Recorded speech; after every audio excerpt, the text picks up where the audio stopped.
Throughout his journey, Marouane Fellaini did not just live one life but two, and neither of them ever truly merged into one. One person stepped onto the pitch with a resilient presence, readied for physical battles, never backing down from any opponent, yet at the same time carried within him a prolonged silence that no one could see. From a very young age, he had to learn how to endure more than express, to stand firm in the face of unfamiliar stares, prejudices about his origins, his appearance, and his style of play. When he entered professional football, the pressure did not lessen but merely changed shape, shifting from family expectations to the judgment of millions.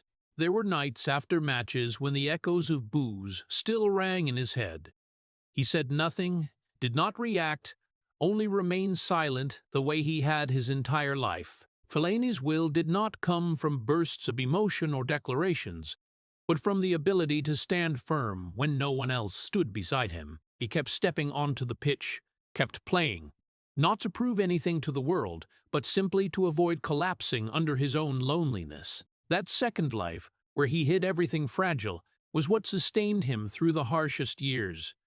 But alongside that silence was a career that no one could easily deny. Fellaini developed at Standard Liège and won the Belgian national championship in the 2007-2008 season, laying the foundation for his journey into Europe. At Everton, he became one of the most prominent midfielders in the Premier League, marked by consistent seasons, especially the 2012-2013 period when he contributed many crucial goals. When he moved to Manchester United, despite heavy criticism, he remained part of the squad that won the FA Cup 2016, the EFL Cup 2017, and the UEFA Europa League 2017, appearing at key moments for the team. On the international stage, he earned more than 80 caps for Belgium and, with the Golden Generation, secured third place at the World Cup 2018, the highest achievement in the country's football history. After that, he continued his career in China with Shandong Luneng, where he won the Chinese FA Cup in 2020 before closing his career. Those titles were not always accompanied by deserved recognition, but they were the clearest proof of a man who kept moving forward, even though he was never truly seen for his real worth. Before continuing into the heavy, silent journey of a man who was never fully understood, take a moment to like and leave a heart that is a small recognition for someone who endured so much without ever speaking out. And if you want to keep exploring the life behind that strong exterior, don't forget to subscribe so you don't miss the next part of this story. Born in the heart of Europe but carrying North African roots, Marouane Fellaini entered life not with a complete beginning, but with a sense of displacement that existed before he could even understand what it was. His family came from Morocco, bringing with them memories, customs, and a way of life entirely different from the surrounding world in Belgium,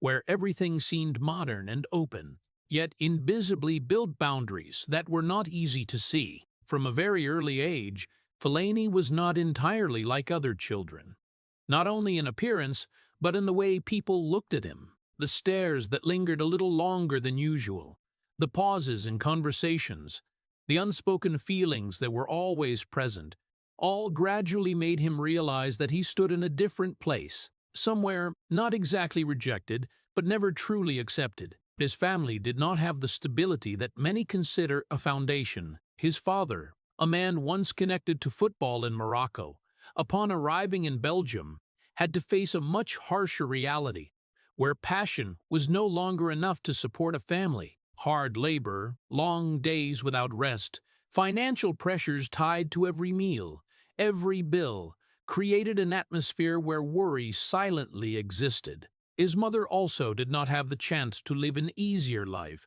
as most of her time and energy went into keeping the family from being swept away by hardship. In that house, there was little room for weakness, no space for a child to freely express emotions. Everything pointed toward one thing: keep going, stay strong, do not fall. Fellaini grew up in that environment, where each day was not a journey of childhood discovery, but a step closer to responsibility. He saw his father return after long workdays with visible exhaustion, saw his mother trying to hide her worries to maintain a sense of peace, and in all of that, he instinctively understood that he had no right to be weak. No one said it directly, but it existed in every glance, every action, every silence between family members. It was a maturity that came too early, a process in which he learned to keep all emotions inside because there was no space safe enough to release them. When he stepped into the outside world, the sense of difference became even clearer. At school, in the neighborhood, in his first interactions with a broader society, Fellaini was not just a child, but a symbol of a difference others did not know how to face. It was not always direct words, sometimes just passing looks, invisible distances people kept, but all of it was enough for a child to feel that he did not fully belong. He did not have many close friends, not because he did not want to, but because opening up felt like a luxury in a world where he constantly felt the need to defend himself. It was during those years that a shell began to form. Fellaini became more reserved, quieter, observing more than participating. He learned to read the atmosphere, to understand others before they understood him, and most importantly, to hide what was happening inside. It was not a choice, but a natural response to survive in an environment where difference could become a burden at any moment. Each time he was seen as an outsider, each time he felt he did not belong, that shell grew thicker until it became inseparable from who he was. And so, from the earliest years, before stadium lights ever shone on him, before his name was called before thousands of spectators, a second life quietly took shape. It was the life of someone who always kept distance, always protected himself, always carried a sense of displacement without knowing where to put it down.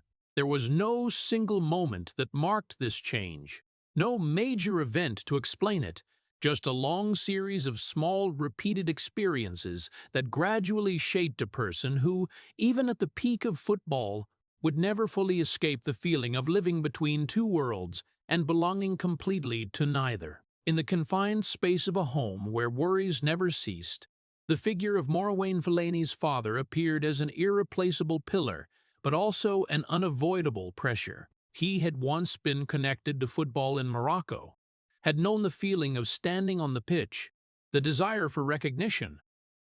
But when life brought him to Belgium, all of that became distant memories.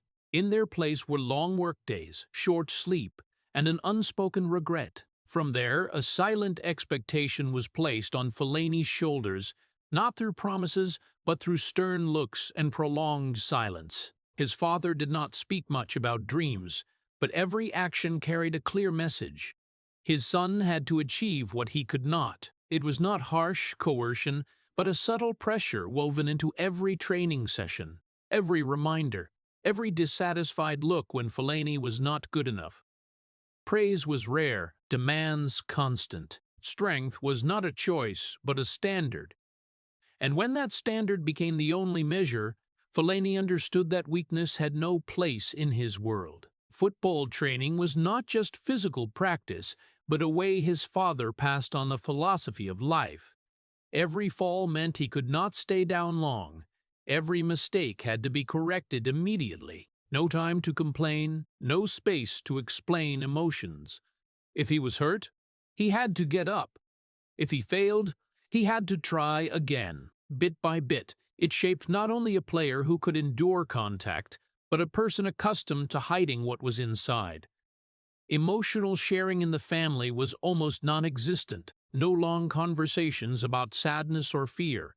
No moments for a child to say he was not okay. Love, if it existed, was shown through ensuring everyone kept moving forward. But for Fellaini, that also meant facing emotions alone without guidance. Thoughts, worries, feelings of not belonging were all kept inside, accumulating without release. As he grew older, those pressures did not disappear but changed form. At every stage, from early matches to career steps, he carried the sense that he was never enough, not because he lacked ability, but because the standard he was raised with never allowed satisfaction. Every success was just a pause before the next demand. Silence became his most familiar language, not because he had nothing to say, but because he had never learned how to say it. When criticized, he did not react. When misunderstood, he did not explain. When lonely, he did not seek comfort. It was not a conscious choice, but the result of years in an environment where endurance was survival. Gradually, the line between not wanting to speak and being unable to speak blurred, and so, along with physical and technical growth, a deep habit formed. Fellaini learned not only to face the external world, but to suppress the internal one. Emotions did not disappear. They were simply placed deeper, harder to reach. It helped him withstand collisions on the pitch, but also distanced him from being understood. People saw a strong player, a resilient man, but few realized the long journey of learning to endure behind that strength, a journey that began at home under a father who taught him how to be strong, but never how to feel comforted. Silence was no longer just a reaction, but became the only way to exist. After years in an environment where emotions were unspoken, Marouane Fellaini withdrew naturally, as if it had always been destined. He stopped trying to explain his thoughts, stopped seeking empathy because experience taught him his feelings were often misunderstood or ignored. In classrooms, gatherings, moments when others laughed easily, he stood at a distance, observing more than participating, present but not belonging. The separation was not always clear. Actions, sometimes just a vague feeling, an unnamed difference always there. Friends' stories did not match his experiences. Their values were not easily accessible to him. He realized he was not only different in origin, but in worldview, making connection difficult. Early efforts to integrate faded, not suddenly, but because each attempt felt incomplete. When words were not received as expected, when sharing did not bring understanding, he stepped back slightly. Over time, those small steps formed a large distance he no longer tried to cross.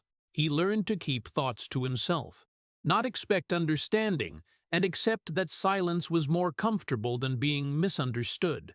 In that environment, Fellaini became not just quiet, but guarded. Every word was measured, every action defensive. He avoided situations requiring explanation of who he was, choosing distance to avoid further hurt. It was not coldness, but a defense mechanism formed over time. The absence of deep connections made his inner world the only place he could return to. There, no judgment, no expectations, no need to be someone else. He lived more in his thoughts with unanswered questions, unnamed emotions.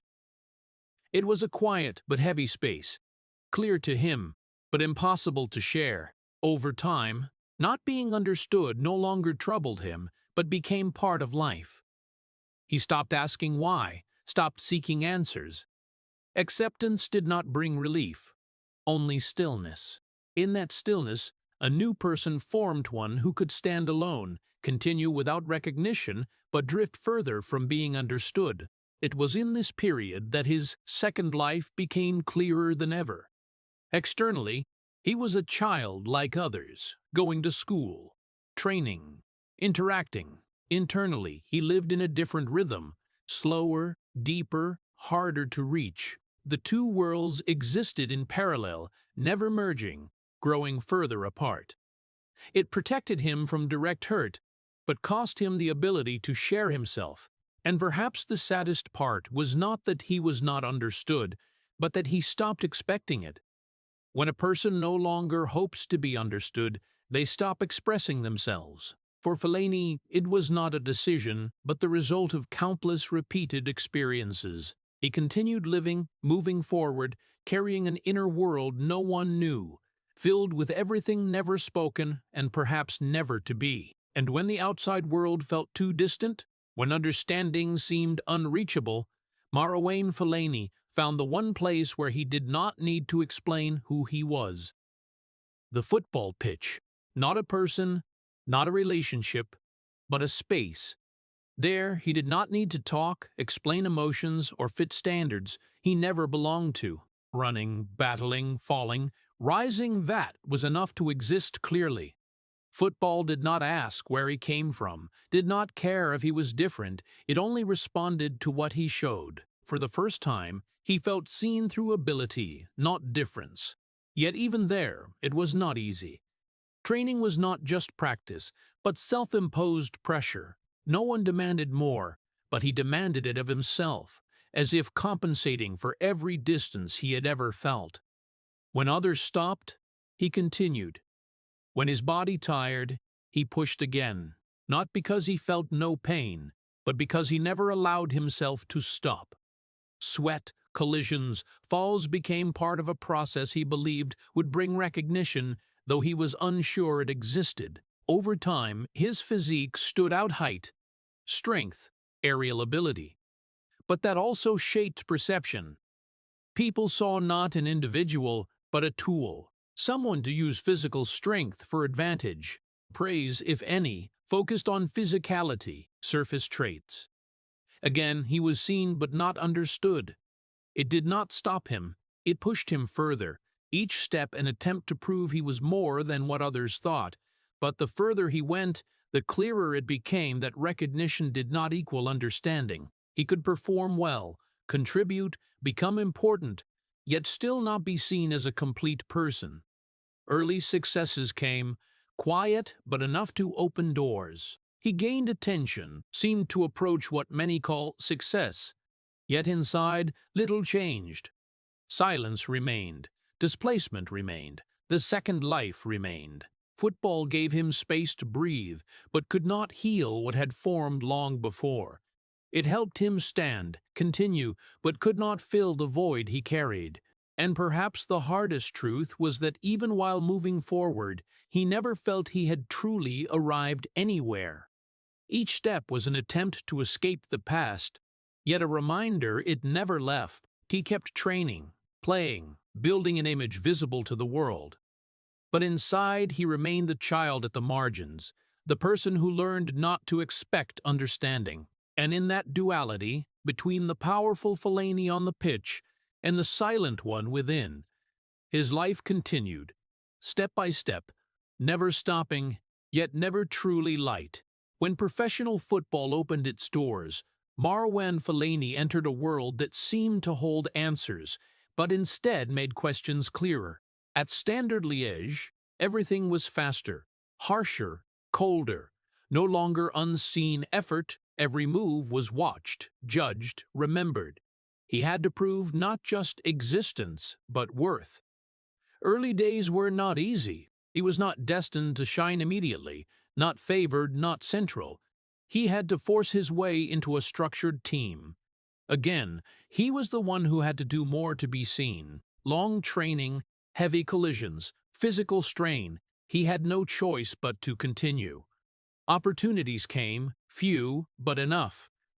Each appearance, he gave everything, as if it were his only chance. Strength, aerial ability, presence in key moments drew attention. When the 2007 to 2008 season ended with the Belgian title, his name was no longer unknown. Attention brought new pressure. Success became expectation. Each match was a test. Good performance was expected. Poor performance was doubt. Again, the familiar feeling never enough. Media spoke, but rarely as he wished. They mentioned physique, style, difference, rarely the person behind. Again, seen but not understood. In rare, quiet moments, he did not feel relief from success, but an unnamed emptiness. Achievements did not reach the deepest part within, where silence remained intact. It continued, not because he found answers, but because he had no choice. Each match carried unseen weight. He did not celebrate excessively, did not show failure clearly. People saw a rising career, but not the unresolved burden behind it. And so, Standard Liège was not just a beginning, but a continuation of a long story proving oneself in a world that resists acceptance, achieving success without belonging, moving forward without freedom. When England opened its doors, Marouane Fellaini entered a new environment faster, more pressure. Yet for the first time, he felt less need to explain his existence. Everton was not glamorous, but that made it suitable a place valuing contribution over image. His direct, physical style fit naturally. Under the manager, he had a clear role, stable, defined. More importantly, he felt trust something rare before, no more constant scrutiny to prove worth. At Everton, his qualities were fully used without forcing him to change. Fans saw him differently. Not just a tall player with unique hair, but someone giving everything. Physical duels, aerial battles, relentless effort built a connection, not flashy admiration, but steady respect. He became a key player, scoring important goals, making differences, a reliable presence. And he did it quietly, no noise, no attention-seeking. On the pitch, his actions spoke. For perhaps the first time, he felt seen, not just for physique or style, but as part of a whole. Cheers and applause signaled acceptance he had never known. It did not erase the past, but eased the burden. Yet even then, he never fully believed it would last. Past experiences taught him everything could change quickly. So he stayed guarded, emotionally restrained, prepared for change. Still, Everton held value, not just a career phase, but one of the few places he felt accepted. Not fully, but enough to know it was real, even if brief, before the world changed again in a way he had long known. And then, as his fragile sense had always warned, everything changed in a way Marouane Fellaini knew too well, sudden, cold, unexplained. When he left Everton for Manchester United, it was not just a step forward, but a leap into a different world, magnified, scrutinized, limitless expectation. His transfer fee became a label, making him the center of debate before his first touch. Manchester United was not just a club, but a symbol, trying to rediscover itself.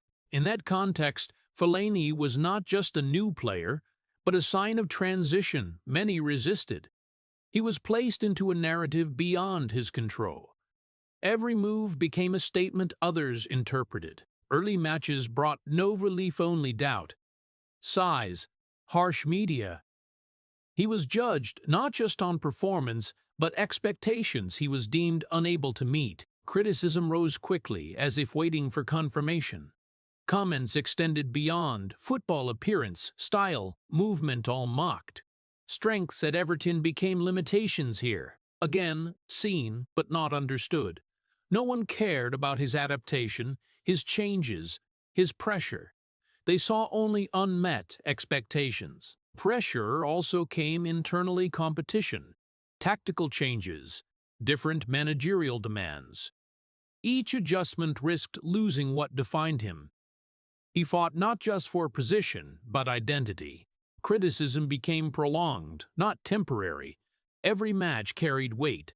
Mistakes magnified, contributions taken for granted. Effort and recognition lost balance. Worse than criticism was being fixed into an image he could not change. He became a symbol of a decision others called wrong. When the team struggled, his name explained it, simplifying complex problems. He was not just playing opponents, but a pre-written story. He continued as always. No strong reaction, no arguments, just playing. But silence was misinterpreted, pushing him further from being understood. His two lives diverged more than ever. Manchester United should have been his greatest step, yet amplified everything from his past. The sense of not belonging returned, stronger, clearer. This time, not from a small neighborhood, but from millions worldwide. Under bright lights of one of the biggest stadiums, Fellaini stood more visible than ever, yet more alone than ever. A new chapter began. Not of rising, but surviving in a world that had decided how to see him regardless of what he did. What began as pressure became a familiar state, where Marouane Fellaini faced not just opponents, but the very stands meant to support him. Old Trafford, theater of dreams, became a place where every run was scrutinized. where applause could not drown out boos from those wearing the same colors he represented, not always loud at first, but one imperfect touch, one misplaced pass, and reactions spread, growing like a cold wind across the stadium, enough for him to feel he stood in a different place. In those moments, time slowed. A touch lasted longer, hesitation became visible, everything magnified. Instinct became something to control, costing him natural flow. Even when he adjusted, played safer, doubt remained. It had rooted too deeply, no longer tied to one match, but to perception. His appearance, once unique, became mockery. His hair, physique, movement turned into repeated, ridiculed details. Identity reduced to caricature, the person behind fading. What made it harder was not criticism, but its source. From opponents he might endure, but from those he played for, those he hoped would understand, it carried different weight. Every boo reminded him he was never fully accepted, that no matter his effort, distance remained. Fellaini did not react as expected. No protests, no arguments, no search for sympathy. He kept playing, as if ignoring the noise. But silence was not indifference, it was survival, the only way to avoid losing the fragile balance he had built. Inside, pressure accumulated. No explosion, no breaking point, just a steady increase, match after match. Every game carried not just duty, but invisible wait no mistakes, prove worth, overcome belief about him. It made each match a mental as well as physical challenge. In the locker room, he remained part of the team. But unseen thoughts stayed unspoken. Not from unwillingness, but habit. Isolation became internal, self-imposed protection. Some matches he played well, even very well. Aerial dominance, decisive moments, contributions that elsewhere might earn praise. Yet recognition remained incomplete, always conditional, hesitant, as if people were unwilling to change their view. Time passed, and nothing became easier, only different in form. Pressure did not disappear, only became familiar. Boos no longer shocked, but still reminded him of his place. Gradually, something sad formed. Acceptance that recognition might never come as he hoped. Yet he continued, not because he was not tired, but because stopping was never an option. Long ago, he had learned to move forward without assurance, recognition, or support. And at Old Trafford, that lesson repeated again and again until it became inseparable from who he was. And perhaps the hardest part was not rejection, but being rejected in the very place where he gave everything to belong, a place he hoped would be different, but instead became another chapter in a familiar story, standing before thousands, yet living with the feeling of standing alone. Among everything that happened to Marouane Fellaini at Manchester United, what surprised many people the most was not the criticism, not the boos, but the way he responded, or more precisely, the way he didn't respond. As everything around him grew louder, as the media kept questioning, as his image was pulled into endless debates, he chose not to fight back. There were no harsh statements, no public arguments, no social media responses. He simply stayed silent, as if that silence was the last remaining wall between him and a world that was becoming increasingly unpredictable. That silence was not indifference, nor was it surrender. It felt more like a survival choice, a way to keep himself from being dragged into a spiral he knew he could hardly control. In an environment where every word could be twisted, and every reaction could become a headline, saying nothing was sometimes the safest way to exist. And Fellaini understood that earlier than most would think. He didn't need to prove anything with words, because on the pitch, every run, every duel spoke for everything he could show. While the outside world buzzed with constant debate, he kept training, kept playing, kept appearing in the lineup as an essential part of the tactical system.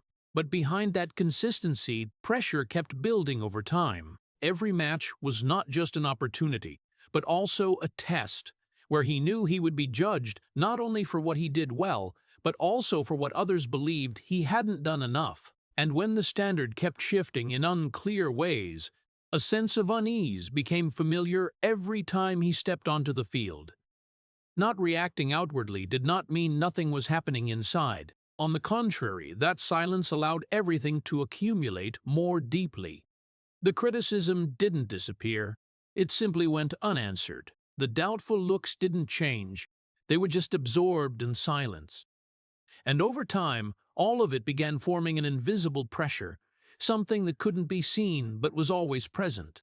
Fellaini never spoke about it, never shared it, but it existed in every match, every training session, every moment he stood alone after the final whistle. The gap between who he was outwardly and inwardly kept growing over the years. On the field, he was a player with a clear role, specific tasks and expectations to meet. He moved, he battled, he executed his duties with discipline.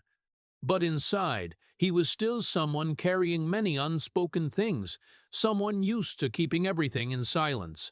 Those two versions coexisted, but communicated less and less. At times, that difference became clearer than ever when he left the field after a match. The image people saw was a player who had completed his job, whether well or not, depending on opinions. But inside, it could be a fatigue that came not only from the body, but from constantly maintaining an image he knew not everyone was willing to fully accept. There was no release, no expression, only continuation. What stood out was that he didn't try to change it. Not because he couldn't, but because he had learned to live with it. In the world of top-level football, where everything moves too fast and too harshly, stopping to explain is sometimes not an option. And Fellaini understood that if he reacted to everything said about him, he would no longer have the energy to focus on what mattered most, the next match. So he chose to keep everything to himself. But that choice came with a cost. When emotions are not expressed outwardly, they don't disappear. They accumulate, settle, and gradually become part of a mental state no one can see. He didn't always realize it immediately, but over time it affected how he perceived everything around him.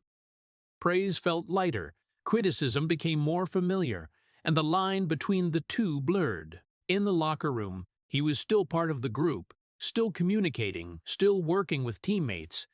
But even there, invisible distances existed, not because he was isolated, but because he was used to not sharing too much of his inner world. Conversations stayed at a necessary level. Relationships remained within football's limits, and the deeper part of who he was stayed silent. And so, over time, the image of a player who didn't react became part of his story. People saw calmness, patience, endurance. But very few saw the cost behind it. A person standing firm under pressure, not because he felt nothing, but because he chose to keep everything inside. And in that choice, a growing distance formed, not only between him and the world, but between himself and what he experienced every day on the pitch. Throughout the next phase at Manchester United, Marouane Fellaini gradually became an indispensable part of tactical planning for different managers. Even as the way he was perceived from the outside remained controversial. He was not the type of player who brought flair or technical elegance, but was used as a practical solution, a direct option in matches that required strength, physical dominance, and the ability to create differences in tight spaces. In that role, he began to prove his value in a quiet, yet decisive way at key moments. Under different managers, especially those who valued tactical flexibility, Fellaini was no longer confined to a fixed position. He was pushed forward as a secondary striker in the final minutes, used as a target for long balls, and sometimes became the factor that disrupted opposing defensive structures through his physicality and aerial ability. His goals were not many, but some came at the right time. Intense matches where even a simple moment could change everything. There were big matches where his value became clearer than ever. When the team was stuck, when conventional options failed, he was brought on as a practical choice. In those moments, He didn't need to be the most beautiful player to watch, just the one who made a difference. Headers, hold-up play, aerial duels, these became tools to help the team overcome difficult moments. To the manager, he was a reliable tactical option.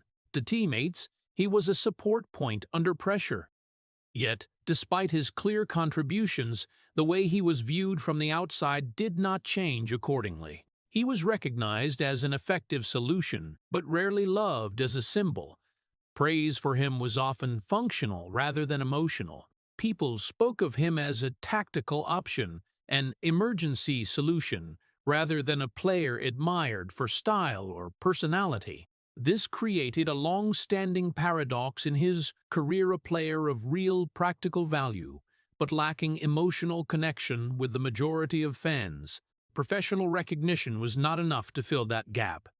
Even when he played in important matches, even when he contributed to major victories, the feeling of being loved remained distant. He didn't always show it outwardly, but internally.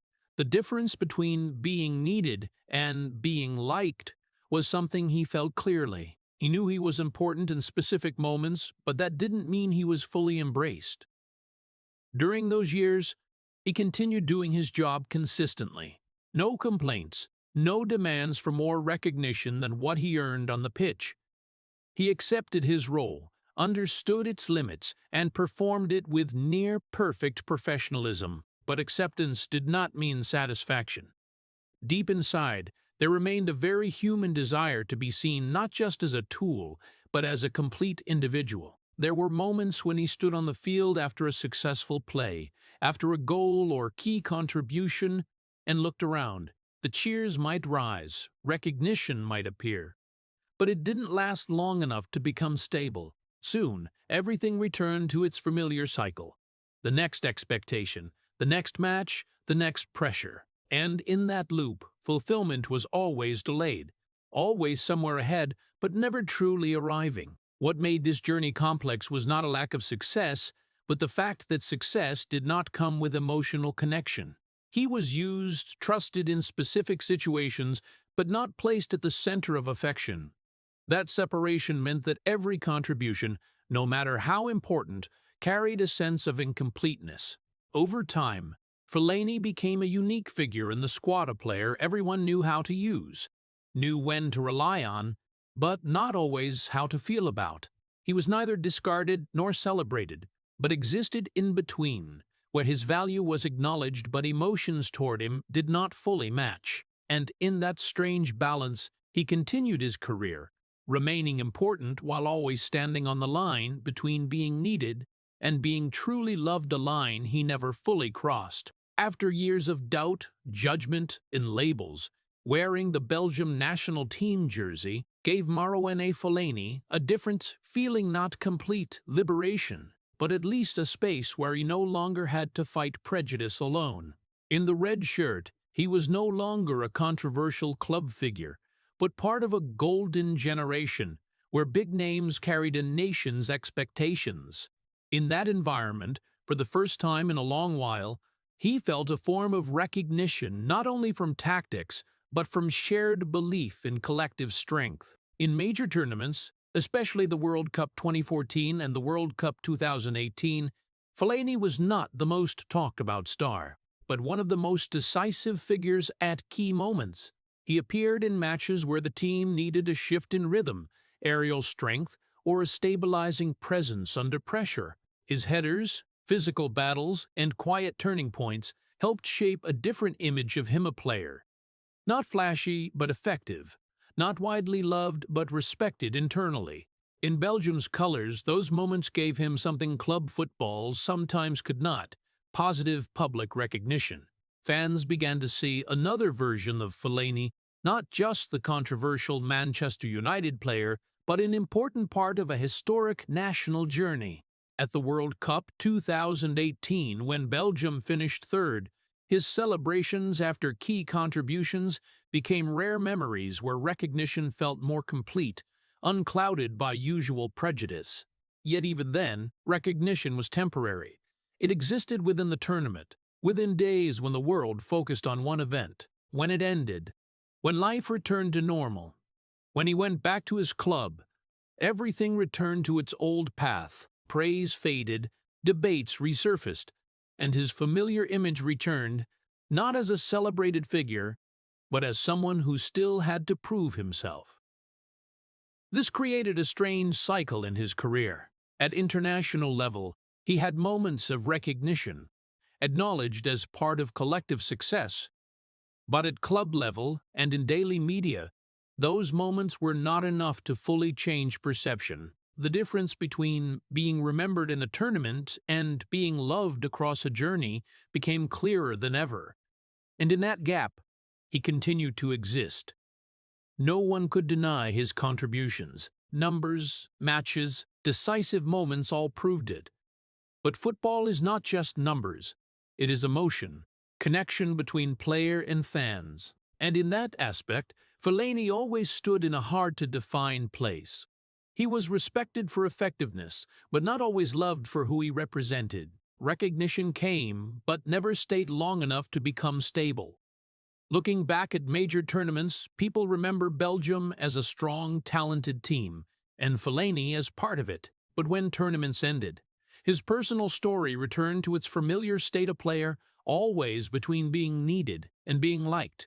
Moments of brilliance were not enough to erase years of judgment, nor to fully reshape how the world saw him. Perhaps what made it particularly sad was not that he wasn't recognized, but that recognition always came at the right time, yet never long enough. It appeared in big moments, in global tournaments, then faded when the lights went out, leaving behind a man who continued his journey, carrying memories of rare moments when he was seen for his true value, while knowing they would not last forever. After years stretched between expectations, criticism, and fleeting recognition, Fellaini entered a phase that felt less like progress and more like a deliberate step away from the center of European football. When he left Manchester United for China, it was not just a transfer, but a mental survival choice formed after years under constant pressure, where every match was a test of dignity and every mistake magnified. In China, football life was different. No daily headlines, no endless TV debates, no stadiums judging every touch. That space didn't make him more or less famous, but gave him something rare, quiet. In that quiet, he began to reconnect with simpler things, free from distorted expectations. Matches still came, with pressure and responsibility, but without exaggeration. He was no longer at the center of debates about deserving or not, but an experienced player contributing in a new environment. That shift gave him breathing space, a place where he didn't need to constantly prove himself to the world. In the new environment, he didn't change who he was. Still quiet, still distant from attention, still focused on his work. But the atmosphere changed. No relentless European media, no harsh post-match analysis, no constant scrutiny. It didn't erase the past, but lightened its weight. Leaving Europe wasn't giving up top football, but redirecting to regain balance. After years in extreme pressure, he understood staying might cost not just form, but inner stability. So leaving was a rational choice to live, not just play. In China, he rebuilt his rhythm. Less rush, less scrutiny.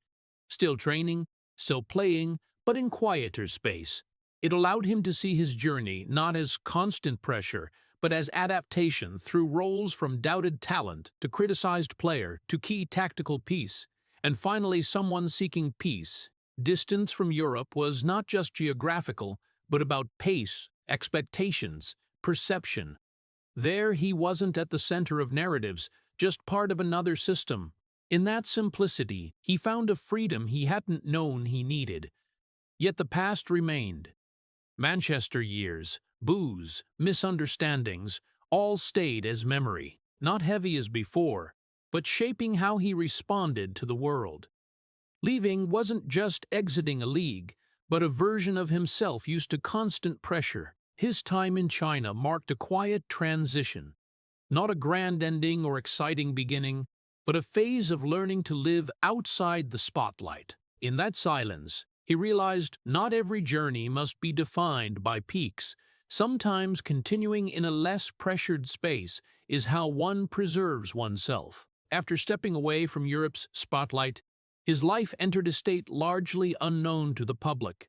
Almost completely separate from his past noisy image, once constantly watched and analyzed, he now became quieter. Not disappearing, but choosing not to appear. What remained was not a media figure, but a person living quietly behind football memories. His personal life was always private, and became even more so. No widely shared stories, no public relationships, no sensational details. What people knew remained football-related. The person behind stayed out of reach. That separation created a clear boundary between Fellaini on the pitch and Fellaini off it, a line he never tried to break. Unlike many peers, he didn't seek attention through social media or constant sharing. His silence wasn't strategy, but habit-keeping more than revealing, observing more than expressing. Away from pressure, that habit became clearer. In daily life, he chose slower, simpler rhythms, avoiding attention's pull. No press conferences, no constant interviews, no need to answer expectations. Instead, a life he could control, free from millions' pressure. Yet even in quiet, some things didn't change: reserve, distance, privacy. His relationships, if any, remained discreet, no display, no public sharing, not because he lacked a personal life, but because he protected it. After years under exposure, privacy became valuable. Without weekly spotlight, he had time for simpler things: daily routines, unscheduled moments, freedom from match pressure. Yet even in quiet, he didn't become someone else. Years of silence, restraint, and introspection remained just without tension. This phase was when the world knew least about him, yet he had the most space to live his way. No performance questions, no comparisons, no endless debates. But inner emotions didn't disappear. They simply stayed inside, unexpressed. And in that prolonged quiet, one thing became clear. His life was never only what others saw. Behind the strong player was someone used to keeping everything within, living without needing full understanding. As the spotlight faded, what remained was not disappearance, but a life continuing quietly, unseen yet persistent in the world he chose to keep. Looking back at his entire journey, what emerges is not a simple story of success or failure, but a long sequence of phases where a person had to adapt, endure, and keep moving forward without always feeling he belonged. From a child of Moroccan immigrants in Belgium, growing amid cultural differences, to playing on the world's biggest stages, his path was never straight. It was an interplay of visibility and misunderstanding, light and inner darkness. The two sides of his life were not separate people, but parallel states. On one side, a strong player, unafraid of contact, appearing in key moments, used as an effective tactical solution. On the other, a quiet, reserved individual, keeping emotions inside, not seeking empathy. These sides never fully merged, but coexisted, shaping his journey. His pressures came not only from football, but from how the world saw him. There were times of harsh criticism, uncontrollable narratives, judgment beyond performance, but also moments of trust and recognition. That interplay created emotional instability, where every step carried tension. Yet what defined him was not change, but persistence. Not always loved or celebrated, but always continuing. Despite boos, doubts, controversies, he kept playing, fulfilling his role, maintaining his place. That quiet persistence defined his career. From Standard Liège to Everton, Manchester United, Belgium, and China, no phase was easy or stable. Each brought different challenges, proving himself, facing expectations, enduring criticism, seeking balance. Yet he never truly stopped. Fellaini was not perfect by any standard, not a symbol of pure technique or universal admiration. But he knew how to survive harsh environments, adapt to demands, and contribute, regardless of circumstances. That created a different value, not perfection, but resilience. His career didn't end with a single moment, but gradually faded. No dramatic finale, just a transition from top-level player to someone leaving the spotlight. Yet his image remained in memory of those who watched, debated, witnessed his moments. What remains is not a universally loved figure or unquestioned legend, but a person who endured layers of pressure, misunderstanding, and challenge without clear answers. Imperfect, hard to define, yet persistent, continuing even when the path wasn't clear. And perhaps that is his deepest definition. Not two separate lives, but one person carrying many things at once, continuing in a world that didn't always understand him, yet never stopping until his journey naturally came to an end.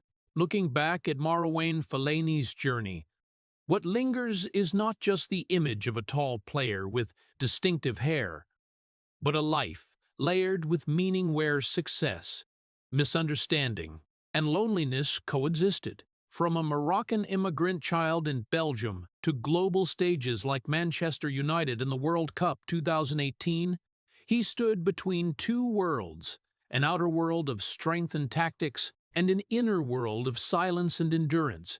Being booed at Old Trafford or labeled a stopgap solution, despite key contributions, showed the harsh reality of being useful but not fully loved. Even recognition with Belgium was temporary, quickly replaced by old judgments at club level. It reflects a painful truth.